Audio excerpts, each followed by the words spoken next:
계속해서 그 추가 요구 사항에 대해서 말씀을 드리도록 하겠습니다.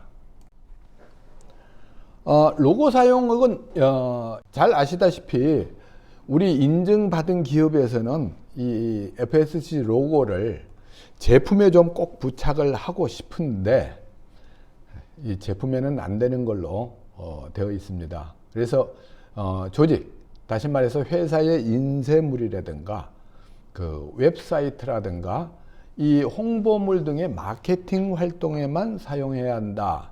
이거는 그 다른 ISO 인증과 동일하게 이렇게 생각을 해주시면 되겠습니다.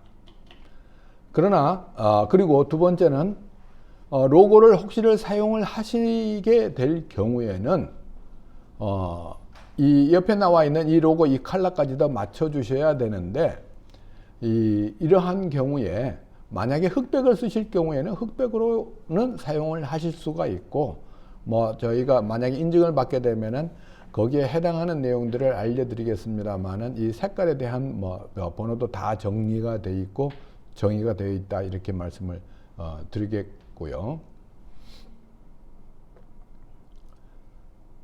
이 실제로 심사할 때에 FSC 로고가 제대로 사용을 되고 있는가 아닌가 하는 것은 심사의 그 체크리스트에 꼭 표현을 하도록 이렇게 되어 있습니다. 알레르기 물질에 대한 관리가 되겠습니다. 그래서 이 알러젠에 대해서는 조직은 이 알러젠 관리를 위한 문서화된 관리 계획을 수립을 해야 된다. 어떤 회사가 보면은 절차서만 딸랑 만들어 놓고 아무것도 없어요. 그래서 제가 가면은 이 심사와 함께 저는 그런 생각을 했었습니다. 심사원을 쭉 하다 보니까 이 심사는 가가지고 잘못된 것을 지적만 하는 것이 정말 바른 심사인가? 물론 제가 심사원 과정 교육을 한 적이 있는데 그 당시에 심사원은 가서 컨설팅을 하면 안 된다 이렇게 이야기는 합니다만은 실제로 심사를 할 때에 결국은 조직이 있어야지 심사도 이 존재하는 거고 서로 간에 어느 정도의 그러니까 비공식적인 어느 정도의 조언은 필요하지 않겠나 이렇게 생각을 해가지고 말씀을 드리는데 가능하면은 알러지에 대한 원료가 유발된 어떠한 알러지 원료들을 사용을 하고 있는가, 우리가 사용하는 원료 중에서는 어떠한 알러전들이 포함되고 있는가 하는 내용들을 좀 이렇게 구분을 하시면은 좋겠다. 그렇게 말씀을 드립니다.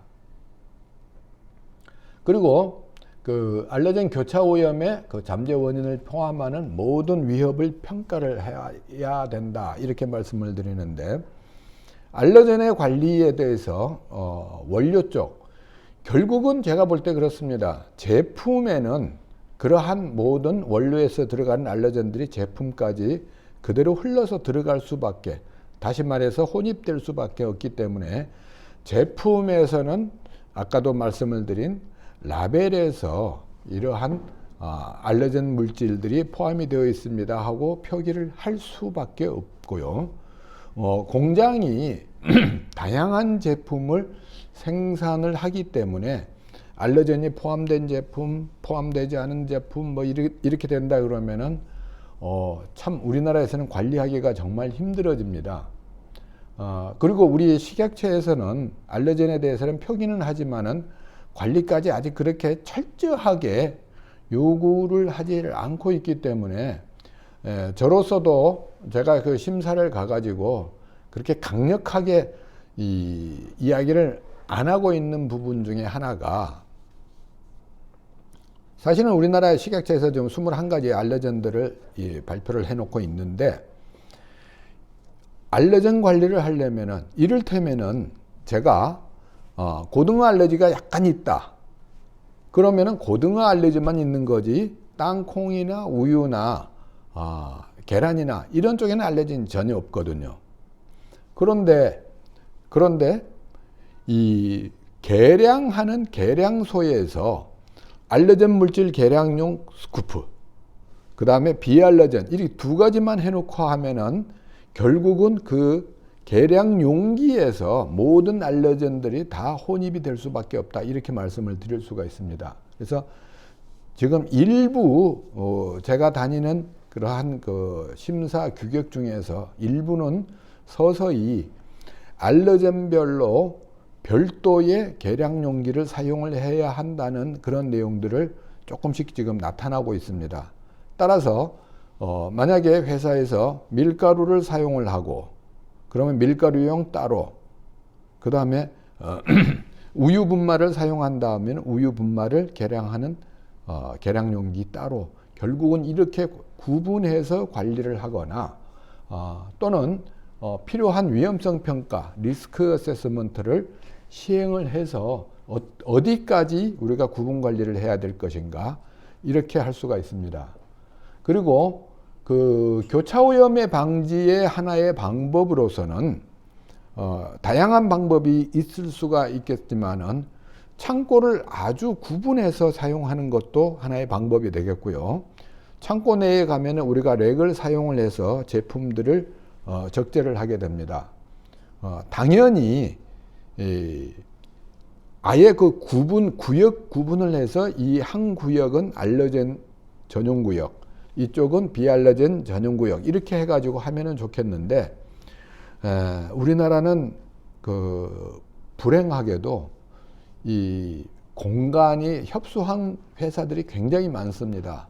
그래서 렉에서도 알러젠과 비알러젠 구분을 함께 적재하는 경우가 혹시라도 있게 된다 하면은 교차 오염의 방지를 위해서는 당연히 비알러젠, 그러니까 논알러젠 제품이 위로 올라가고 알러젠 제품이 아래로 내려오도록 이렇게 보관하는 것도 하나의 방법이, 그 교차 오염을 줄이거나 줄일 수 있는 방법이 되겠습니다. 다음에는 그 환경 모니터링에 대해서 말씀을 드리도록 하겠습니다. 작년쯤 금년 초인가부터 갑자기 심사 보고서를 보냈더니, 보고서를 그 테크니컬 리뷰 하시는 분이 환경이 어떻게 되느냐, 모니터링을 어떻게 하고 있느냐 하는 내용들을 이렇게 하면서 보고서에 거절의 사유를 갖다가 그렇게 집어넣더라고요. 그래서 우리 지금 그 해썹에서 영업장 관리 쪽을 영업장 관리라는 용어를 많이 쓰신다. 저는 근데 영업장이 좀 표현이 잘 안 맞는다 생각을 하는데요. 아무튼 작업 현장에 대한 관리에서 또는 제조 설비의 관리대에서 우리가 어떤 리스크를 갖다가 기반으로 한 환경 모니터링을 수립을 해야 된다. 그래서 최근에는 제가 가지고 있는 청결구역에 대한 기준을, 어떤 기준을 가지고 있으며, 그리고 일반 제품의 일반 구역은 어떻게, 준청결 구역을 사용하시는 경우에는 준청결 구역에는 어떠한 내용, 어느 정도의 기준을 가지고 있고, 그리고 스와빙도 하고, 그 다음에 이 작업자 손이라든가 작업복이라든가 이런 여러 가지 사항들에 대해서 실제로 테스트를 하고 모니터링을 하고, 그 모니터링 결과가 이 수립된 기준에 적합하게 활동이 되고 있습니다 하는 내용들을 하고 있습니다. 그리고 혹시라도 항상 이러한 모니터링을 할 때는 이 해당 월에 대한 내용 하나만 쓰지 마시고 정기적으로 그러한 어떤 경향 분석을 좀 포함하는 이러한 데이터들을 좀 작성을 해 주셨으면 좋겠습니다 하고 말씀을 드리겠습니다. FIFO는 잘 아시는 대로 선입선출입니다. 선입선출을 이야기를 하는데, 실제로 우리가 최근에 제가 2년 전에 아까 말씀드렸던 미국에 있는 FDA 기준으로 심사를 할 때 느닷없이 이 체크리스트에 FEFO가 나오더라고요. 그래서 FEFO가 말만 나와가지고 제가 확인을 해봤더니 First Expired입니다. 그러니까 창고에 있는 제품 중에서 꼭 선입선출보다도 앞서서 유효기한이 가까워진 제품을 말하는 겁니다. FEFO. 그래서 이 FIFO 선입 선출을 하시는데 유통기한이 지금 얼마 남지 않은 것을 먼저 해라.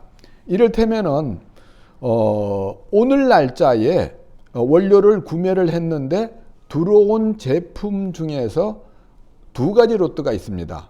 두 가지 로트가 있는데 하루는 일주일 전에 생산한 거고 하루는 한 달 전에 생산한 것이다.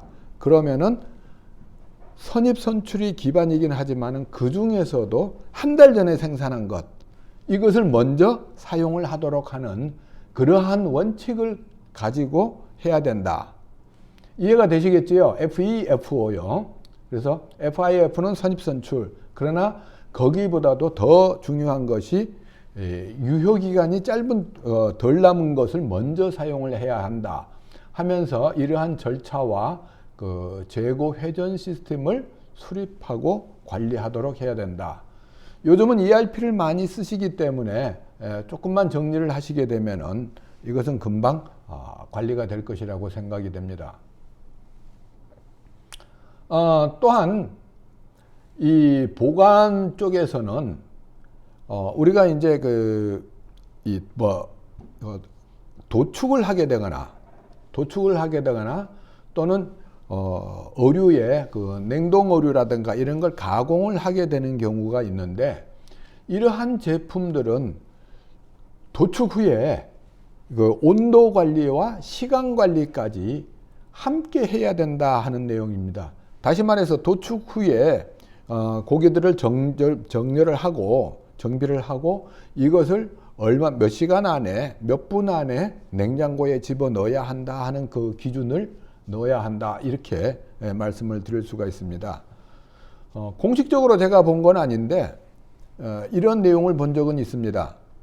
어떤 특별한 그 심사를 하면서 냉동식품을 우리가 데크가 있어 가지고 준비실에서 그냥 그 전실에서 냉동 창고에서 전실로 와 가지고 그 다음에 데크 안으로 그 배송 차량에 들어가면은 되는데 그러지 못하는 경우가 굉장히 많습니다. 그럴 경우에 어떻게 해야 되느냐 하고 어느 특별한 그 케이스가 있는데 물어봤더니 30분 이내에 차량에 상차를 하게 되면은 그거는 적합한 것으로 인정을 하겠다, 이러한 내용을 본 적이 있습니다.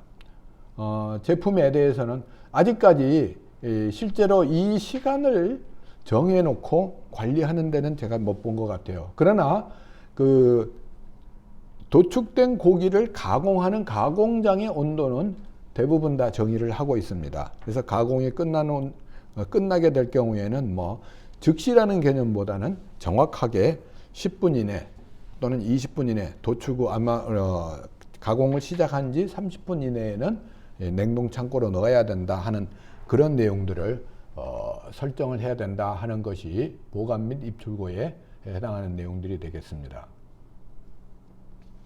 최근 들어서는 그 타코미타 기록지들을 많이 사용하기 때문에 운송 쪽으로 들어가면 아마 많이 그 실제 온도 보관 창고, 보관소 내부 차량의 이 내부 온도 관리가 많이들 이루어지고 있다, 이렇게 볼 수가 있겠습니다. 그 다음에 이제 그 교차 오염 방지를 위한 요금 관리 와 관리 수단들이 되겠는데요. 여기서 그 ISO 22000의 2018 버전의 8항이 운영이라고 아까 제가 말씀을 드렸습니다. 오퍼레이션이라고 되어 있는데 8항 사항이 ISO에서는 실제로 우리 해썹에 대한 요구사항을 이야기를 하고 있다, 이런 내용을 말씀을 드리겠습니다. 그 중에서 8.5.1에 이제 해당하는 내용들이 해당하는 이 교차오염 방지에 대한 내용이 나오고 있는데요.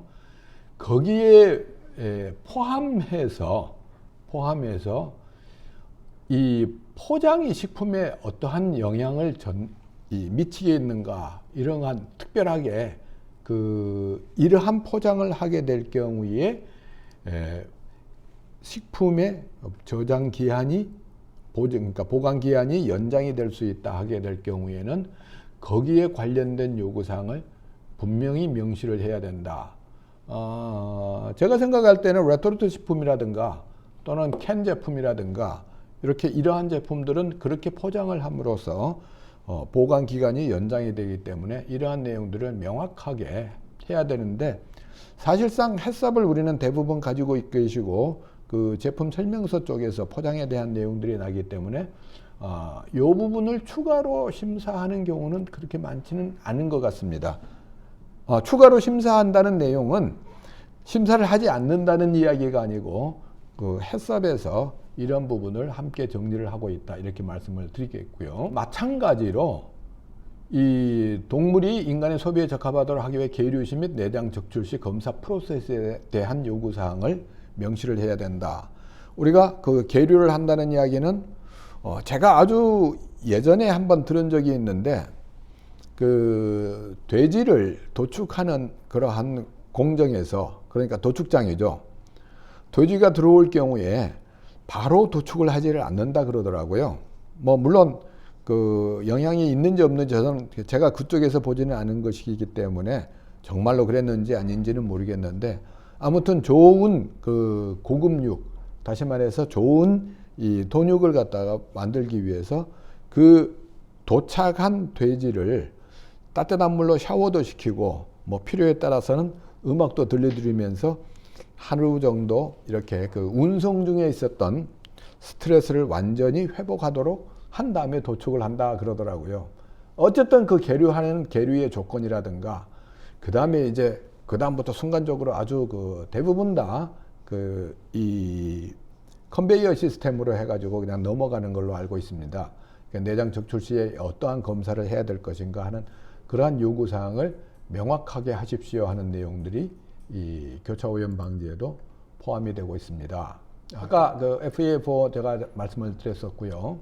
이 추가 요구 사항 중에서 냉각이라든가 냉동과 관련해서는 도축 후의 시간과 온도를 정의하는 요구 사항을 명확하게 하십시오 하는 내용들이 되겠습니다. 그 다음에 PRP의 검증이 있습니다. PRP 검증은 이게 ISO 22018항에서도 추가가 되어 있습니다.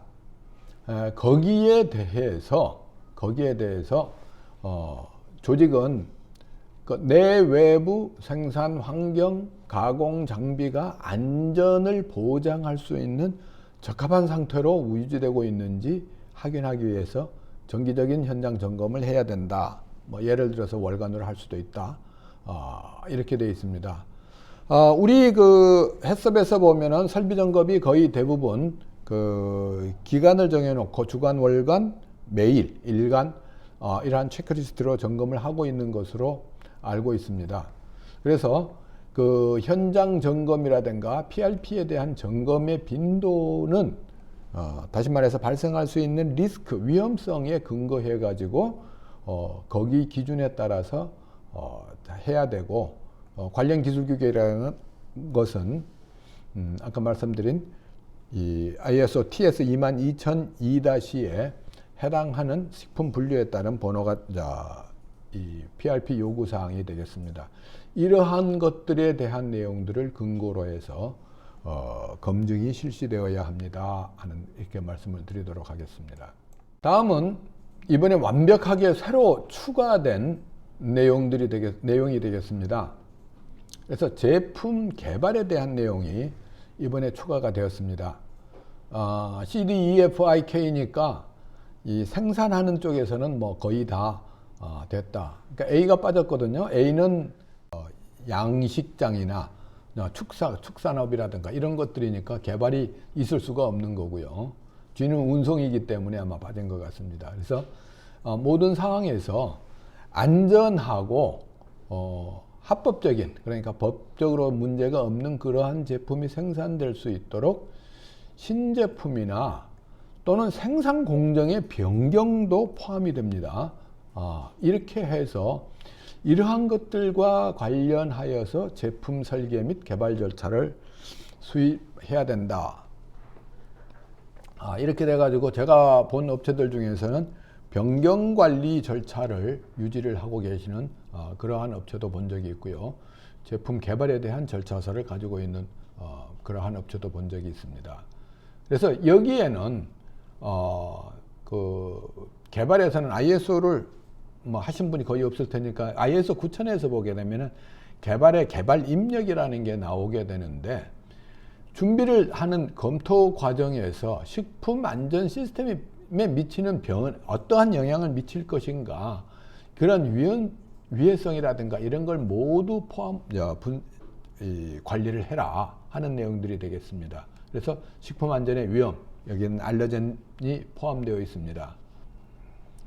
신제품 및 기존 제품이 공정에 어떠한 영향을 미칠 것인가 하는 내용도 봐야 되고요. 그리고 필요한 경우에 어떠한 교육이 필요하다. 예를 들어서 공정 변경이 되면은 해당하는 공정에 대한 작업 표준서도 변경이 돼야 될 것이고, 그 작업 표준서대로 작업을 하기 위한 교육이 또 필요하게 될 것입니다. 그리고 새로운 설비가 들어오게 되거나 기존 설비를 확인하게 될 경우에 제품에 따라서 설비 유지 보수에 어떠한 변경이 나타날 수가 있습니다. 그래서 이러한 설비를 변경하는 그러한 경우도 유지 보수에 어떠한 내용들이 필요할 것인가, 이러한 것들도 해야 될 것이고요. 그리고 일반적으로 그 유통기한을 우리가 정하게 됩니다. 유통기한을 정하는데, 유통기한을 정하는 방법이 여러 가지가 있을 수가 있습니다.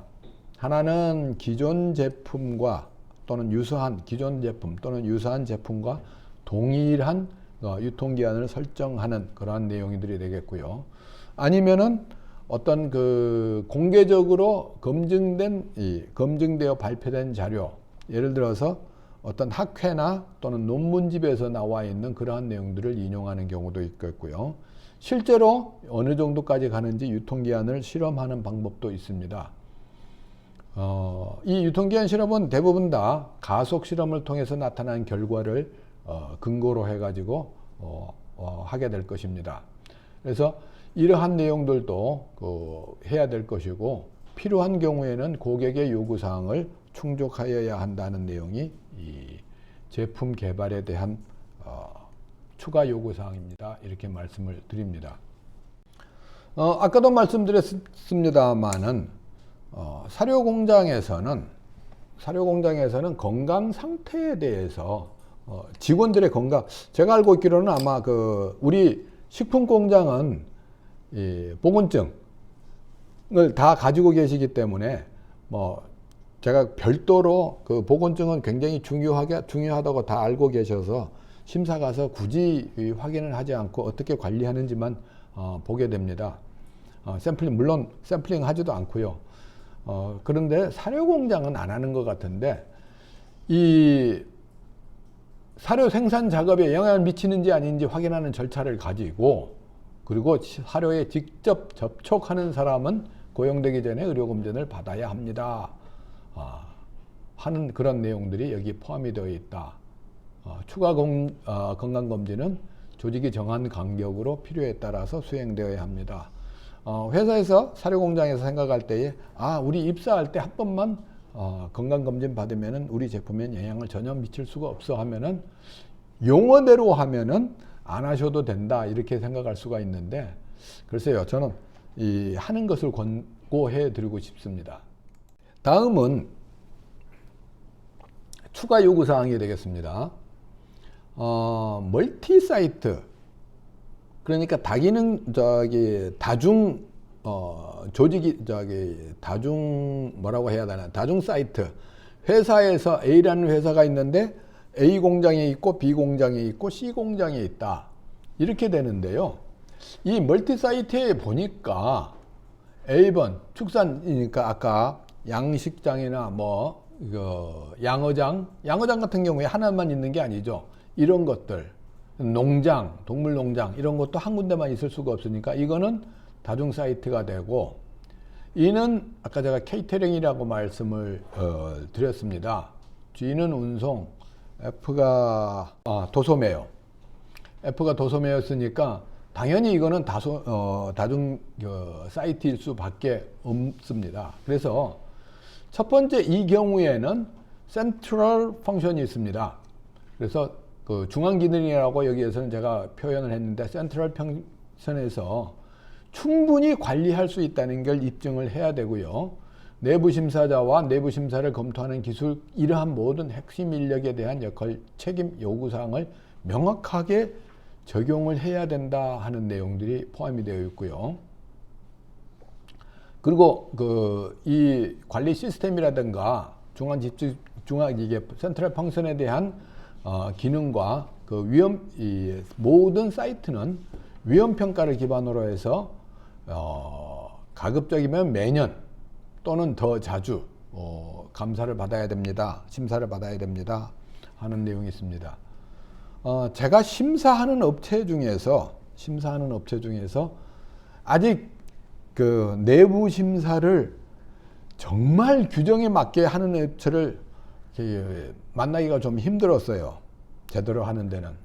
그러나 제가 아까 이 FDA 기준에 따라서 심사하는 업체가 한 군데 있다 그러는데 메디컬 디바이스 쪽인데요.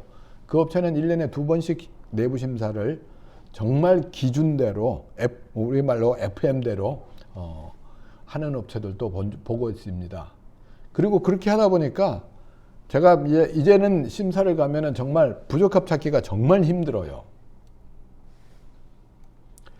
이 다중 사이트의 경우에 내부 감사인에 대해서는, 그러니까 내부 심사원에 대해서는 특별한 요구 사항을 가지고 있습니다. 첫 번째는 해당 조직에서 최소 1년은 근무를 해야 되고 식품 산업에서 2년 이상의 풀타임 근무 경력을 가지고 있어야 됩니다. 다시 말해서 다른 업체에서 한 10년 근무하다가 올 3월에 이쪽으로 넘어왔는데 식품에 대해서 동종업계이기 때문에 잘 알아. 그래서 내가 내부 심사를 할 수가 있어. 이거는 인정이 안 된다는 겁니다. 최소 1년이 들어가 있습니다. 해당 조직 내에서. 고등교육에 대한 내용은 다양한 의견이 있습니다만은 제가 아는 한은 고등교육은 사실은 고조를 이야기를 합니다.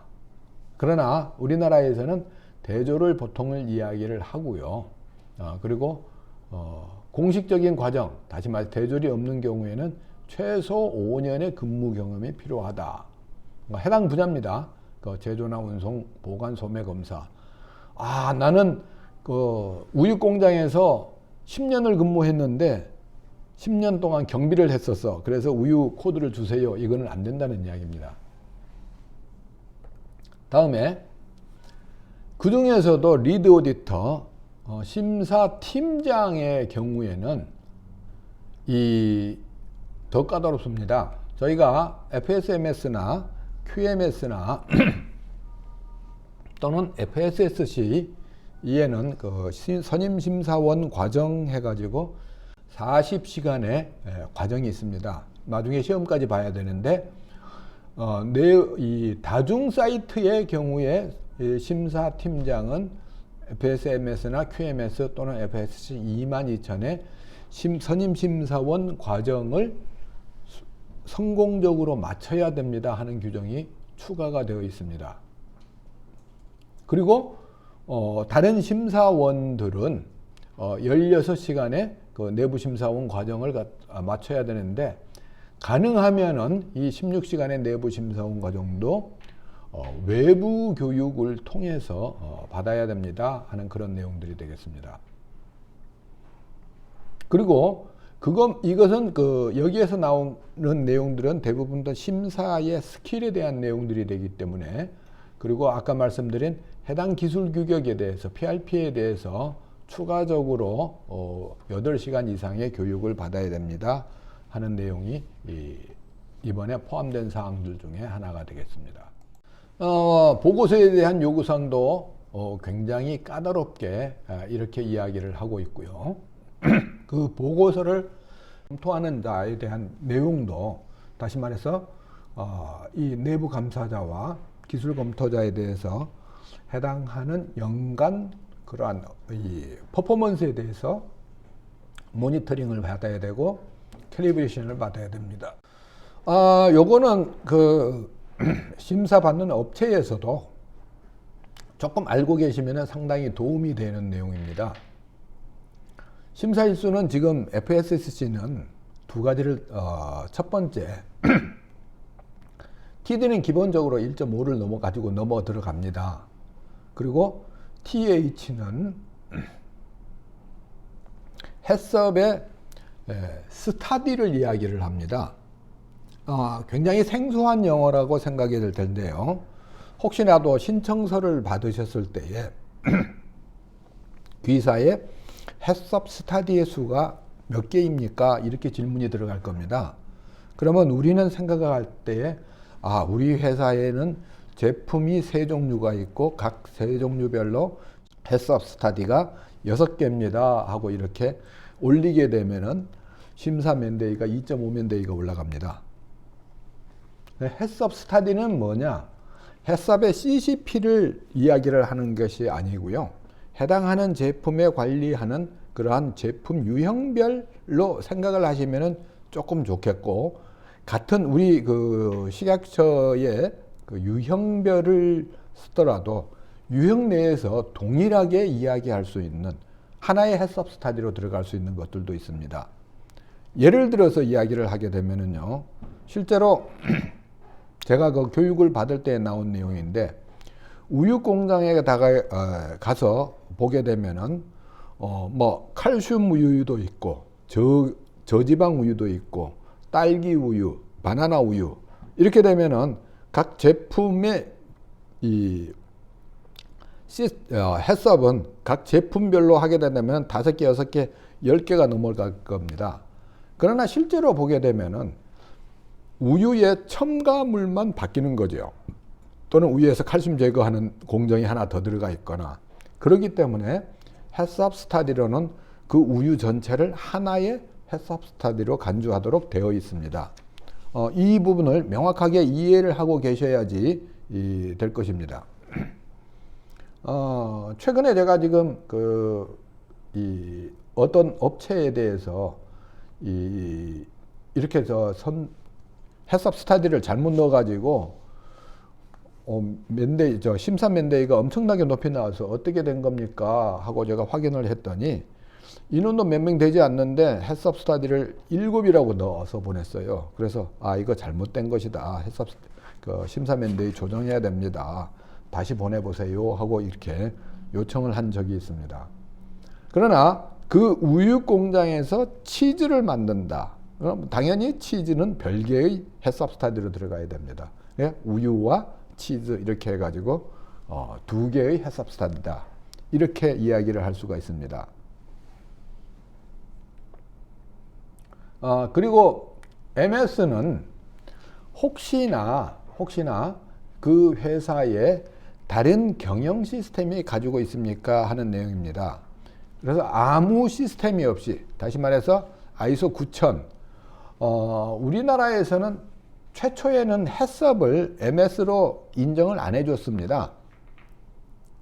해썹 인증이 그 매니지먼트 시스템은 아니라는 게, 매니지먼트 시스템에서는 내부 심사와 경영 검토가 꼭 들어가는데 우리 해썹에서는 그게 들어가지를 않아요. 그래서 그랬는지 아무튼 해썹은 매니지먼트 시스템이 아니다라고 이야기를 하다가 최근 들어서 인정을 해주는 경향이 좀 있습니다. 그래서 이것이 없으면은 0.25 맨데이가 추가가 됩니다. 그리고 FTE는 풀타임 임플로이먼트, 다시 말해서 정식 근무 직원의 숫자를 이야기를 합니다.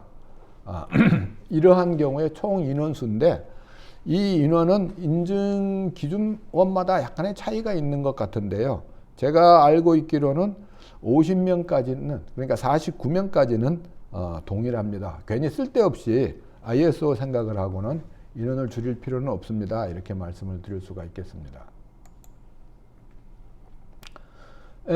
CDIK에서 단순 공정, 아주 단순한 공정에 20명 이하인 경우에는 1.5 맨데이로 축소가 가능하다. TS가 이렇게 되는데, 요 TS가 1.5로 나오더라도 버전 5.0부터는 0.75 맨데이를 FSC 0.75 맨데이를 추가하도록 되어 있습니다.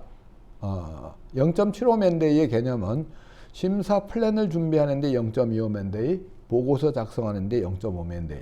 그래서 요것은 그 ISO 22000의 맨데이를 쓸 때 계산을 하고, 그리고 거기에 0.75맨데이가 추가가 되어서 진행이 됩니다 하고 이렇게 말씀을 드리겠습니다.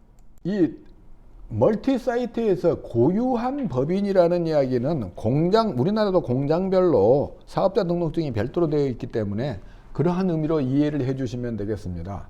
그래서 본사가 있고 공장이 3개가 있다.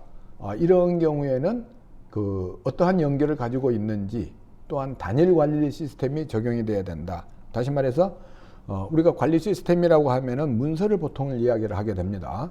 그래서 매뉴얼, 절차서 이런 것들이 본사에서 관리하고 적용이 되면서 이런 것들이 그 중앙 기능, 다시 말해서 아까 말씀드린 본사라고 해야 되겠죠. 이 센트럴 펑션에서 지속적으로 사후 관리와 내부 심사에 되면은 이 멀티 사이트에 대한 심사가 가능하다. 이렇게 되면은 인원수란 이거에 적용을 받기 때문에 심사 일수가 줄어들 수 있는, 다시 말해서 우리 그 심사를 받는 인증 기업으로서의 그 비용의 이 절감 효과를 가져올 수가 있게 되겠습니다. 부적합 요 내용은 좀 아셔야 되는데, 이전에 제가 여기다가 그 기록을 하려다가 안 했는데, 그렇게 하시는 경우가 어떤 데서 봤어요. 무슨 이야기냐면은 다중 멀티 사이트로 인증을 받았는데 인증서는 개별로 주세요 하는 데가 있는데, 그거는 이 요구 사항에서 멀티 사이트 인증을 받았으면은 한 장의 인증서에, 그러니까 해당하는 공장이 이 주소가 별도로 추가되는 이렇게 되도록 요구 사항이 되어 있습니다. 그리고 혹시라도 그 ISO 9000, ISO 14000 이런 그 품질 경영 시스템이나 환경 경영 시스템을 받으신 분들은 아시겠지만은 중부적합, 경부적합 이렇게만 알고 계실 겁니다. 그러나 이 FSSC에서는 크리티컬 넌 컨퍼먼스, 심각한 부적합이 있습니다. 그 심각한 부적합이 확인된 경우에는 이 현장 감사 완료 여부와 관계없이 그 부적합이 발행이 되고 바로 근무일 기준 3일 이내에 FSSC는 정지가 됩니다. 정지가 되면은 아시겠지만은 저희 인증원에서는 FSSC 그 재단에다가 여차여차한 사유로 인증이 정지되었습니다 하고 보고를 하게 되면은 재단에서는 FSC 우리가 지금 혹시 아실런지 모르겠는데요. FSC 22000 하고 그 구글이나 이런 검색창에 치시게 되면은 사이트가 나오고 인증 기업이 거기에 나오게 됩니다. 거기서 정지로 나타나게 될 것입니다. 그리고 중부적합이 식별되고 감사가 완료되는데 30일 이상이 걸리는 경우가 있습니다. 요구사항은 28일 이내에 이러한 내용들을 표현하도록 되어 있는데, 이 30일 이상의 걸리는 경우에는 그 전에 위험을 완화하는 임시 조치나 통제를 다 하셔야 됩니다. 그리고 이것이 되지 않으면 마찬가지로 정지가 돼야 됩니다 하는 내용을 말씀을 드리겠고요. 우리 해썹 하시는 분들은 잘 아시겠지만은 우리 식약처에서는 불시감사라고 이야기를 합니다. 그래서 마찬가지로 이 인증심사는 3년의 사이클로 넘어가는데, 첫 번째 그 최초 심사가 끝나고 인증이 발행하게 되면은 첫 번째 사후관리, 두 번째 사후관리, 그리고 갱신심사라는 용어를 사용하게 됩니다.